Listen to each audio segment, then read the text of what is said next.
नमस्कार,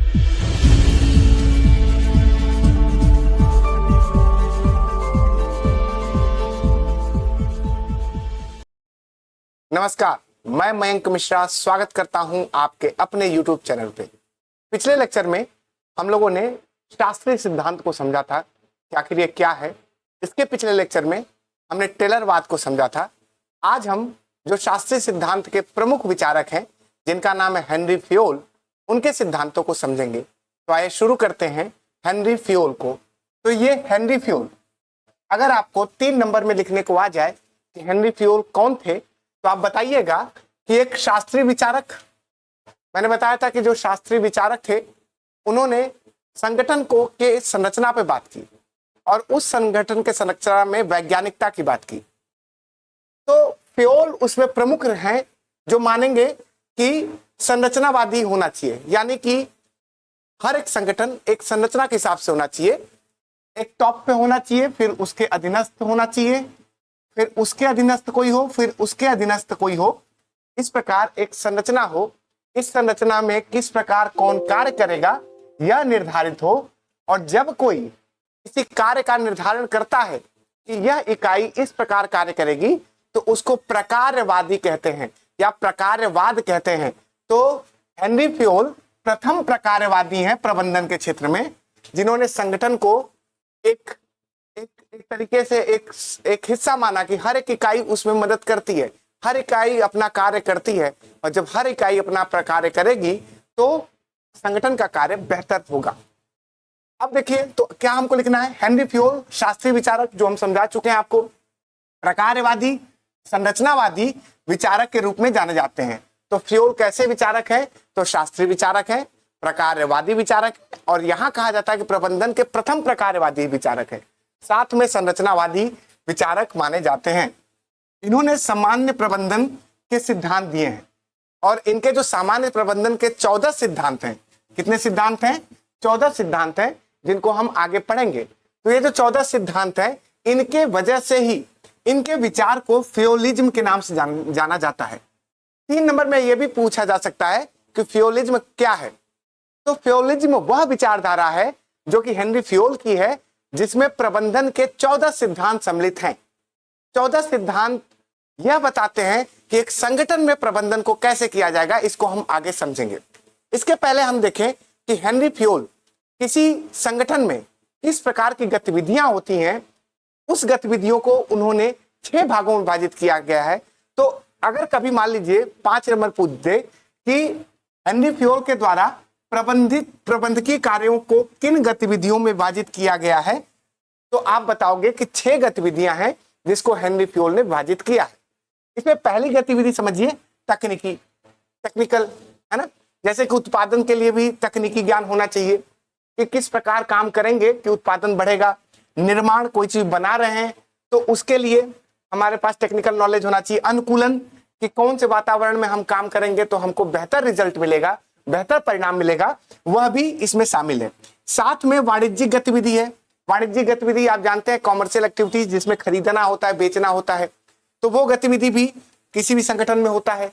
साथ ही वित्तीय गतिविधि होता है, यानी धन का इष्टतम उपयोग। यहाँ शब्द है इष्टतम, इष्टतम को कहते हैं ऑप्टिमम। इसका मतलब होता है न तो ज्यादा खर्च हो और ना ही जरूरत से कम खर्च हो, जितना चाहिए उतना ही हो, तो उसको इष्टतम कहते हैं या ऑप्टिमम कहते हैं। तो धन का जो इस्तेमाल हो वो इष्टतम हो, ये वित्तीय गतिविधि है। साथ में सुरक्षा, संगठन के हितों की भी सुरक्षा चाहिए और उसके कर्मचारी के हितों की भी सुरक्षा चाहिए, तो ये गतिविधि है हितों की सुरक्षा। साथ ही लेखा गतिविधि है कि क्या कितना आया और कितना गया, इसका लेखा जोखा होना चाहिए, अकाउंटिंग जिसको हम लोग कहते हैं, तो यह गतिविधि भी है।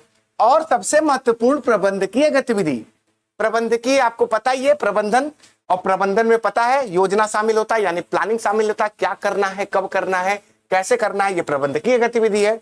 साथ ही अकेला आदमी काम नहीं कर सकता क्योंकि उसकी शारीरिक और मानसिक सीमाएं होती हैं, तो एक संगठन बनाएगा, तो ये भी संगठन बनाना भी एक प्रबंधकीय गतिविधि है। साथ ही आदेश देना, कमांड देना कि किस प्रकार कार्य को करना है। साथ ही समन्वय को स्थापित करना, यानी कि कर्मचारी जो अधीनस्थ है या जो उच्च अधिकारी है, उच्च अधिकारी और अधीनस्थ के बीच में एक समन्वय की भावना हो। नियंत्रण, मनमाने ढंग से काम नहीं किया जाए, काम को बेहतर तरीके से किया जाए तो वो नियंत्रण कहलाता है। तो प्रबंधकीय जो गतिविधि है ये अलग से पूछ सकता है। मान लीजिए 3 नंबर में पूछ दे कि हेनरी फ्योल के अनुसार प्रबंधकीय गतिविधि क्या है, तो आप बताओगे कि इसमें योजना बनाया जाता है, क्या करना है, कब करना है, कैसे करना है, साथ ही संगठन बनाया जाता है, आदेश दिया जाता है, समन्वय और नियंत्रण। एक चीज और ध्यान रखिएगा कि इसका शॉर्ट फॉर्म जो अंग्रेजी का जो पहला अक्षर है, वर्ड है, उसको शॉर्ट फॉर्म बना दिया गया है POCCC। तो अगर पूछे POCCC 3 नंबर में आ जाए तो क्या लिखेंगे? P से हो गया प्लानिंग यानी कि योजना बनाना, O से हो गया ऑर्गेनाइजेशन यानी संगठन बनाना, C से हो गया कमांडिंग यानी आदेश देना, कमांड देना, अगला C से हो गया कोऑर्डिनेटिंग यानी कि समन्वय स्थापित करना, और इस C से हो गया कंट्रोलिंग। तो ये POCCC ये हो सकता है 3 नंबर में आपसे पूछ दे, तो आप सिंपल सा बताइएगा planning, organization, commanding, coordinating and controlling. तो ये याद रखिएगा, हो सकता है ये 3 मार्क्स में आपसे पूछ दे। आगे देखिए, तो मैंने पहले पढ़ाते समय आपसे बोला था कि जो हेनरी फ्योल के 14 सिद्धांत है उसको ही फ्योलिज्म कहा जाता है। तो अगर पूछ दे कि हेनरी फ्योल के 14 सिद्धांतों की व्याख्या करिए, ज्यादा संभावना है कि ये इस प्रकार के प्रश्न जो है वो 11 मार्कर्स में आएंगे। तो आप क्या बताओगे? उन 14 सिद्धांतों को एक एक 2-2 लाइन में समझा करके आप उसकी व्याख्या कर दोगे। तो ये 14 सिद्धांत कौन से हैं? तो पहला सिद्धांत है कार्य विभाजन। देखो, हर व्यक्ति की अपनी क्षमता होती है, अपना स्किल होता है, अपनी निपुणता होती है। तो हर एक कर्मचारी की निपुणता को पहचानना कि वो किस कार्य को करने में कितना निपुण है, उसकी निपुणता के अनुसार उसको कार्य देना, यानी क्षमता या निपुणता या स्किल के अनुसार कर्मचारियों के में कार्य विभाजन। कोई मार्केटिंग के कार्य को करने में निपुण है तो उसको मार्केटिंग का कार्य दिया जाए, कोई प्रोडक्शन के कार्य को करने में निपुण है तो उसको प्रोडक्शन का कार्य दिया जाए, कोई फाइनेंस के कार्य को करने में निपुण है तो उसको फाइनेंस का कार्य दिया जाए। यानी कार्य विभाजन हो और वो कर्मचारी के क्षमता उसके स्किल पर आधारित हो। दूसरा जो है प्राधिकार जिम्मेदारी। देखो, प्राधिकार सत्ता को भी कहते हैं, अथॉरिटी कहते हैं अंग्रेजी में। हमने इसको एक लेक्चर में पढ़ाया है आपको। तो प्राधिकार क्या होता है आपको मैंने पढ़ाया था उस लेक्चर में, और अगर आपने वो लेक्चर नहीं देखा हो तो आप लोक प्रशासन के प्लेलिस्ट में जाइए, वहां वो लेक्चर मिल जाएगा। तो देखो, ए ने बी को कार्य करने की शक्ति दी है, ए ने बी को कार्य करने की शक्ति दी है, साथ ही बी को यह शक्ति दी है कि वह दूसरे को आदेश दे सके, दूसरे से कार्य करा सके। तो ये जो शक्ति है ये एक पद पे जाकर मिला है, बी अपने पद पर है, उसको यह शक्ति मिली है, तो उस शक्ति को ही प्राधिकार कहते हैं या इसी को सत्ता कहते हैं। देखो भाई, शक्ति अनियंत्रित हो सकती है, लेकिन उस शक्ति को अगर हम पद में दे दें तो वो शक्ति जो है वो नियंत्रित हो जाती है, तो सत्ता जो है नियंत्रित होती है। अब आपको कार्य को करवाने के लिए सत्ता मिली हुई है, आपको कार्य को कराने की शक्ति मिली हुई है, तो आपकी यह जिम्मेदारी भी है कि आप उस कार्य को बेहतर तरीके से कर सके। तो कभी भी प्राधिकार अकेले नहीं प्राप्त होगा, प्राधिकार के साथ जिम्मेदारी भी प्राप्त होता है। यानी जब भी अथॉरिटी आएगा साथ में रिस्पॉन्सिबिलिटी भी आएगा। आप लोग शायद समझ पाए होंगे कि अधीनस्थ को कार्य कराने की जो शक्ति मिली है उसके साथ साथ उसको ये जिम्मेदारी मिली है कि वो उस कार्य को बेहतर तरीके से कर सके। तो ये देखिए, प्राधिकार जिम्मेदारी, कार्य कराने की शक्ति यानी वही हो गया प्राधिकार, और जिम्मेदारी परस्पर संबंधित है। तो ये बात आप शायद समझ पाए होंगे, पहला और दूसरा। अब समझिए तीसरा सिद्धांत क्या है। तो तीसरा है अनुशासन। देखो, अगर अनुशासन नहीं होगा तो मनमाने ढंग से काम होगा। मनमाने ढंग से मतलब कि जिसके जो मन में आ रहा है वो काम कर रहा है। तो नियमावली के तहत कार्य होना चाहिए। नियम आपको अनुशासन में ढालता है, और जब अनुशासन आता है तो व्यक्ति अपने कार्य को बेहतर तरीके से कर पाता है। तो समझिए कि आप जो उच्च अधिकारी है और जो अधीनस्थ है उसके बीच में एक समझौता है कार्य करने का। तो हर एक समझौतों का सम्मान होना चाहिए अनुशासन के साथ, तथा आज्ञाकारिता होनी चाहिए। यानी कि जो आदेश आपको मिला हुआ है उस आदेश को आप करने के लिए इच्छुक हो, आप आदेश को माने, आज्ञाकारी बने। तो अनुशासन भी संगठन में बहुत आवश्यक है। साथ में चौथा सिद्धांत है आदेश की एकता। इस पर भी हमने लेक्चर लिया है। अगर आप उस प्लेलिस्ट, हमारे प्लेलिस्ट में जाइए और आदेश की एकता को पढ़िएगा। यहां पर मैं आपको समझा दूं कि आदेश की एकता क्या है। देखो, एक बॉस हो जिसके अधीन में एक कर्मचारी हो, यानी एक कर्मचारी को आदेश एक ही बॉस से प्राप्त हो, यानी बॉस एक हो जो आदेश दे। अच्छा, अब आप सोचिए कि अगर किसी संस्थान में कई सारे बॉस हो जाएंगे, कई सारे लोग हो जाएंगे जो कि आदेश देने लगेंगे, तो कोई कहेगा कि ये काम कर लो, कोई कहेगा ये काम छोड़ करके ये काम कर लो, तो इससे संगठन का जो रूप है वो बिगड़ जाएगा। कर्मचारी, जो अधीनस्थ कर्मचारी है, वो सही प्रकार से काम को नहीं कर पाएगा। तो इसलिए अगर हमको अपने अधीनस्थ से सही काम कराना है तो आदेश एक ही जगह से आना चाहिए। मान लीजिए कोई कंपनी है, उसमें बहुत सारे डायरेक्टर बन गए, कोई कुछ कह रहा है, कोई कुछ कह रहा है, कोई कुछ कह रहा है, किसी का माइंड लेवल कहीं और जा रहा है, किसी का माइंड लेवल कहीं और जा रहा है, तो इससे कंपनी की जो व्यवस्था है वो गड़बड़ होती है। तो आदेश की एकता का मतलब होगा कि आदेश एक स्थान से और एक व्यक्ति से प्राप्त हो। अब चौथा हमने समझ लिया। पांचवा समझिए, निर्देशन की एकता। प्लानिंग, योजना भी बनाया जाए तो एक जगह बनाया जाए ताकि एक तरीके से निर्देशन किया जा सके। अब मान लीजिए कोई योजना अगर 4-5 बॉस बना रहे हैं तो उस योजना में गड़बड़ होने की संभावना है कि सबके माइंडसेट अलग अलग है। तो होना यह चाहिए कि एक अधिकारी एक योजना के आधार पर निर्देशन दे, एक ही योजना बनाए। और जैसे मान लीजिए, आप समझिए कि एक अधिकारी ही सम्मिलित हो और योजना भी एक हो। अगर योजना कई सारी हो जाएंगी कि ये भी कर लेंगे, ये भी कर लेंगे, ये भी कर लेंगे, तो काम व्यवस्थित नहीं हो पाएगा। इसलिए योजना भी एक होना चाहिए और वो एक अधिकारी ही बनाए। तो ये होती है निर्देशन की एकता। अब छठवां है सामान्य हित के लिए व्यक्तिगत हित की अधीनता। हर व्यक्ति की अपनी व्यक्तिगत हित होते हैं।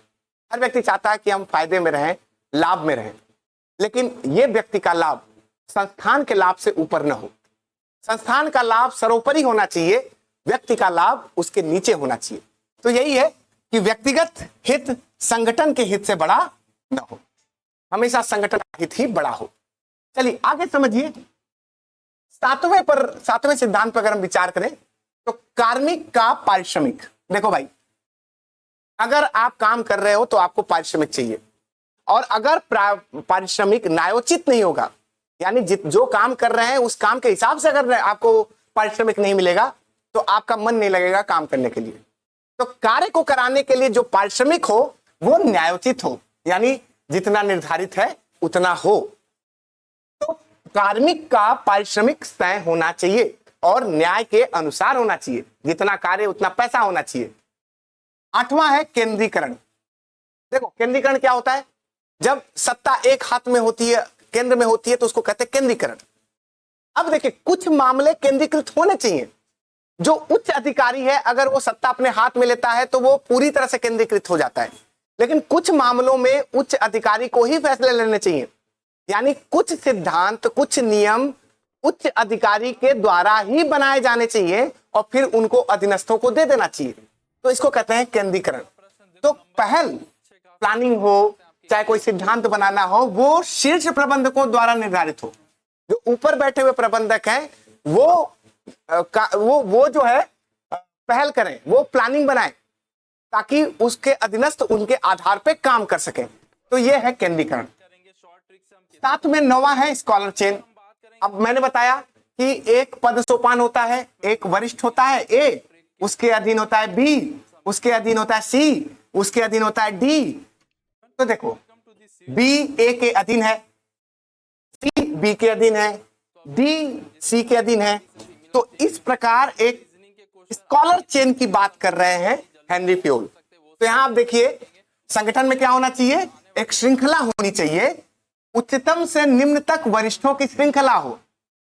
इससे क्या होता है? संचार आसान हो जाता है। ए बी को बोलेगा, बी सी को बोलेगा, सी डी को बोलेगा। तो ये जो श्रृंखला है, इससे संचार आसान हो जाता है। देखिए, इस प्रकार हेनरी फ्योल प्रकारवाद को स्थापित कर रहे हैं कि हर एक इकाई अपना कार्य किस प्रकार करे कि सबका कार्य मिल करके संगठन का कार्य पूरा हो सके। तो हेनरी फ्योल इसीलिए प्रथम प्रकारवादी विचारक कहे जाते हैं प्रबंधन के क्षेत्र में। अगला जो हमारा सिद्धांत है वो स्थापन। कर्मचारियों को सही स्थान पर रखा जाना चाहिए, यानी जो कर्मचारी जिस कार्य के लिए जिस स्थान पर हो उसको उसी स्थान पर रखना चाहिए। ये इनका सिद्धांत है स्थापन का। समानता होना चाहिए, यानी कर्मचारियों के साथ न्याय और दया का भाव होना चाहिए। ये नहीं कि किसी के साथ भेदभाव हो, सबके साथ न्यायिक रूप से हम सबके साथ ठीक से रहें, ठीक से व्यवहार करें, सबको बोध कराएं कि आप सभी लोग समान हो। ये जो कंपनी है, ये जो ऑर्गेनाइजेशन है, ये आपका है। तो स्थापन, समानता बहुत आवश्यक है। इसके साथ साथ कार्यकाल की स्थिरता। देखो, एक कार्यकाल की स्थिरता ये है कि अगर किसी कर्मचारी के मन में ये रहेगा कि 2 महीने बाद मैं इस कंपनी में नहीं रहूंगा, तो कार्य नहीं कर पाएगा। अगर कार्यकाल में स्थिरता होगी तो वो व्यक्ति संगठन को अपना मानेगा और अपना मान करके चलेगा। इसलिए कार्यकाल में स्थिरता का होना बहुत आवश्यक है। साथ ही जिस कार्य को जितने समय में करने के लिए दिया गया है उसको उतने समय में कर लेना चाहिए। तो कार्यकाल स्थिर हो और किसी कार्य को करने के लिए पर्याप्त समय मिलना चाहिए। थोड़ी जल्दीबाजी भी नहीं होनी चाहिए। जैसे हम इस तरह से प्लानिंग बनाए, इस तरह से अपना योजना बनाए कि कार्य करने के लिए पूरा समय मिले, पर्याप्त समय मिले।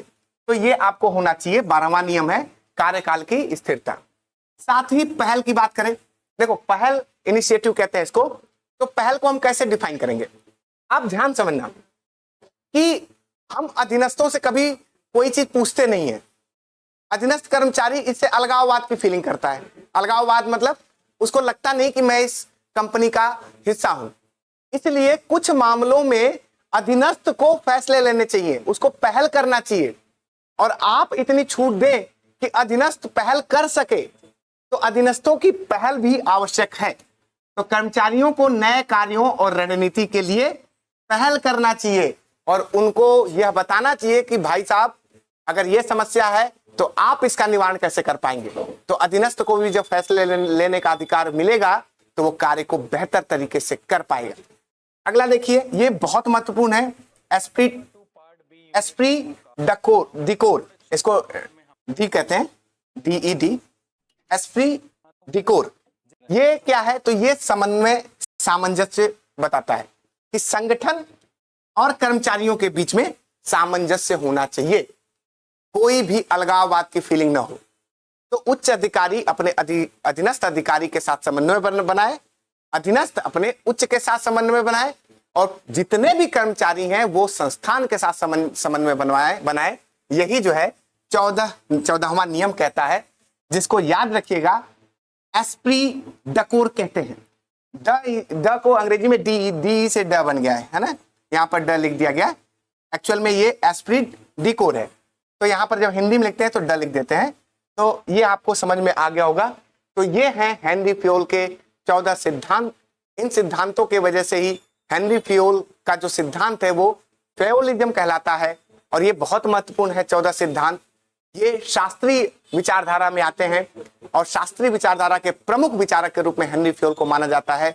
इस तरह से आगे भी हम लोक प्रशासन के और सिद्धांतों को पढ़ेंगे, जो जो महत्वपूर्ण होंगे उनको पढ़ेंगे। बने रहिए हमारे साथ आपके अपने चैनल पर। नमस्कार।